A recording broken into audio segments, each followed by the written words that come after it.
The rain hammered against the crystal chandeliers of the Riverside Grand Hotel as Marcus Williams pushed his yellow mop bucket down the marble hallway. His weathered hands, cracked from years of cleaning solutions and hard work, gripped the handle with quiet dignity. At 62, he had learned that invisible was often the safest way to be. The hotel guests barely glanced at the man who kept their world spotless, their eyes sliding past him like he was just another piece of furniture.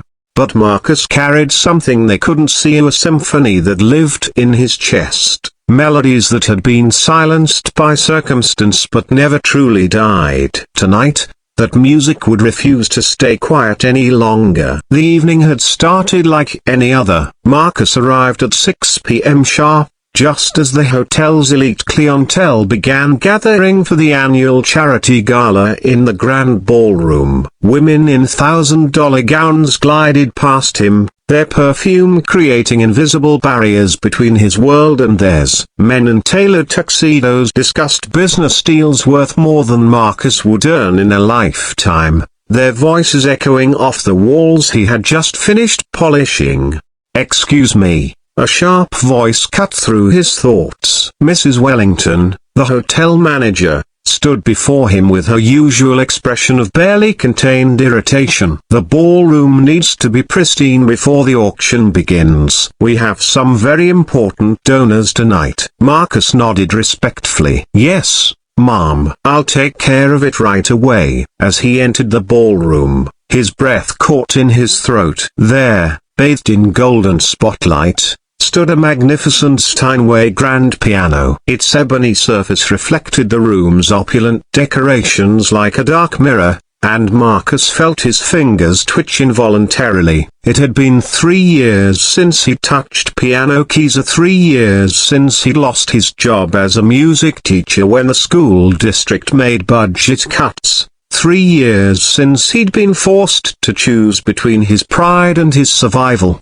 Beautiful, isn't it? Marcus turned to find a young woman in a simple black dress watching him. Unlike the other guests, her eyes held no judgment, only curiosity. "Yes, miss." "It certainly is," Marcus replied quietly, returning his attention to his mop. "I'm Sarah Chen," she said, extending her hand. "I'm supposed to be the evening's entertainment, but—" She gestured helplessly at her right arm, which Marcus now noticed was in a sling. "Torn rotator cuff. Doctor's order, sir. No playing for at least 6 weeks." Marcus paused in his cleaning. "I'm sorry to hear that." "Music is—" He searched for words that wouldn't reveal too much. "Music is important." Sarah studied his face with the intensity of someone who recognized a kindred spirit. "You play, don't you?" The question hung in the air like a challenge. Marcus had spent 3 years hiding this part of himself,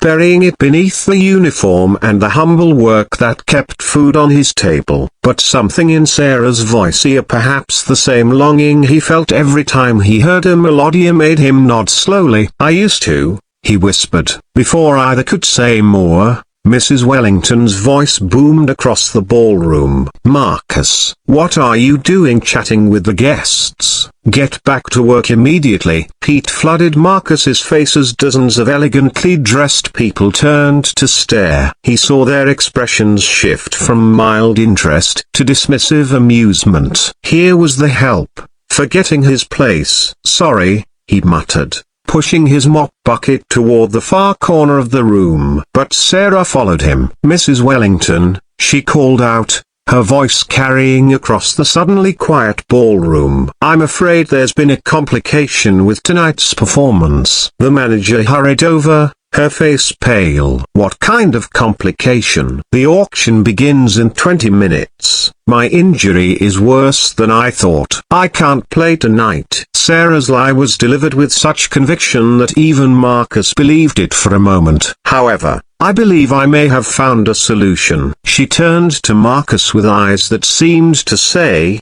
"Trust me. This gentleman was just telling me he plays piano." The silence that followed was deafening. Then, like a dam breaking, laughter erupted throughout the ballroom. Rich, condescending laughter that cut through Marcus like broken glass. "The janitor?" someone called out. "Oh, this is Rich." "What's next? The valet conducting the symphony?" another voice added, triggering fresh waves of laughter. Mrs. Wellington's face had gone from pale to scarlet. "Sarah, I don't know what you're thinking. Buter. Can I mop or play for a meal?" Marcus interrupted quietly, his voice barely audible above the crowd's amusement. The words came from somewhere deep inside him, a place where dignity lived alongside desperation. "Because I haven't eaten today, and I'm willing to earn my keep however I can."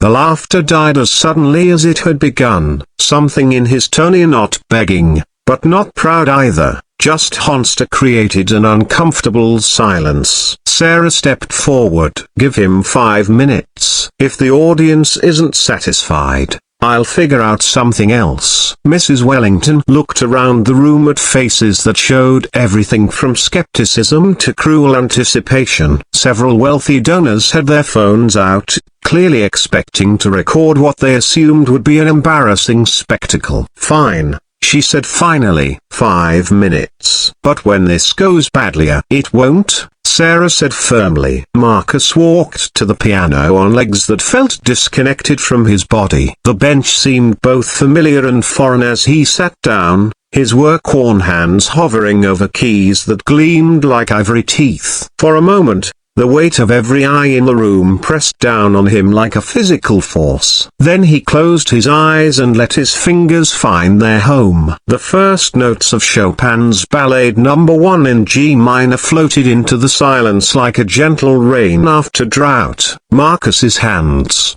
so accustomed to scrubbing and mopping, moved across the keys with a grace that seemed impossible. The music poured out of him, 3 years of suppressed melodies, decades of love for an art form that had never stopped being part of his soul. The ballroom transformed. Where moments before there had been mocking laughter, now there was absolute stillness. The melody swelled and danced, carrying everyone present on a journey they hadn't expected to take.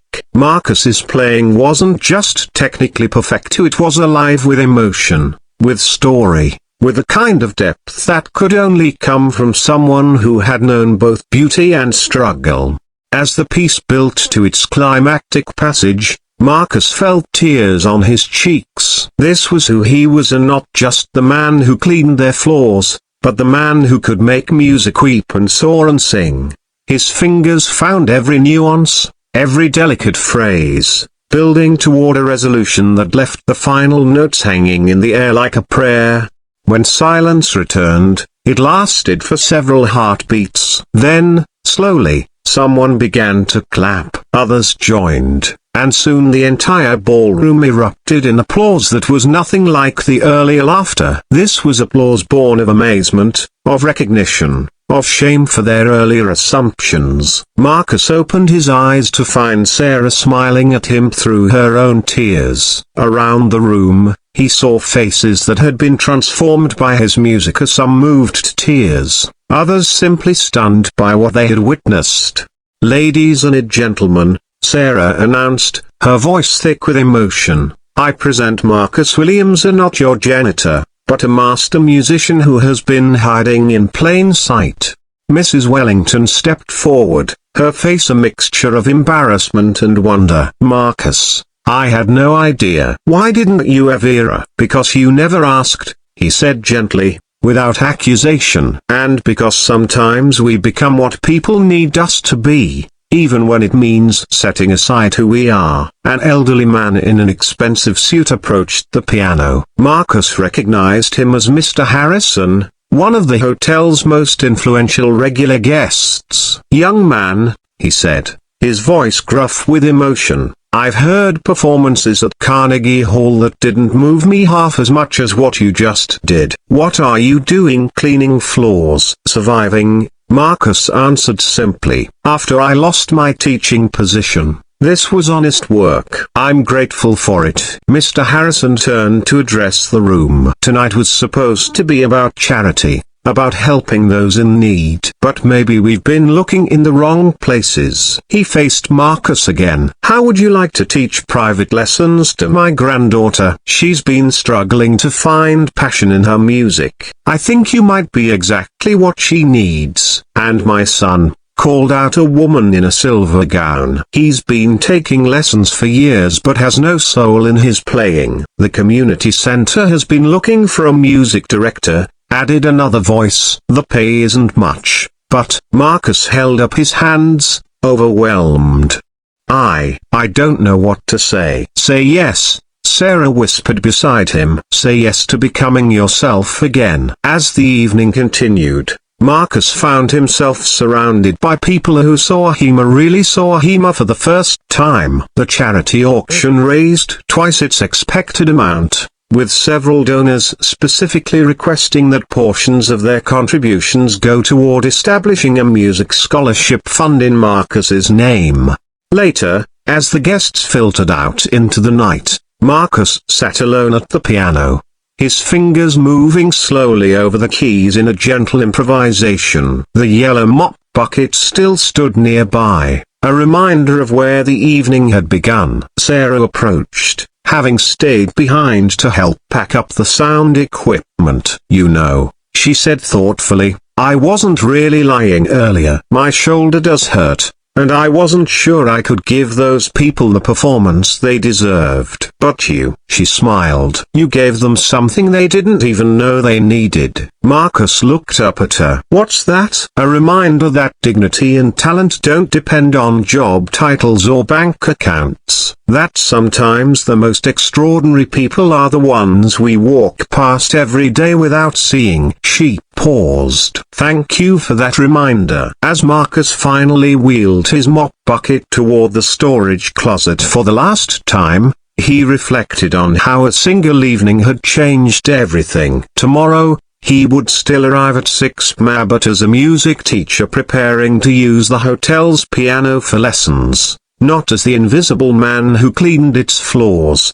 The melody that had lived silently in his chest for 3 years was finally free, and Marcus Williams was no longer hiding in plain sight. Sometimes, he realized, all it takes is one person willing to ask the right question, not what do you do, but who are you? And sometimes, the answer can transform not just one life, but an entire room full of lives that needed to remember what it meant to truly see each other.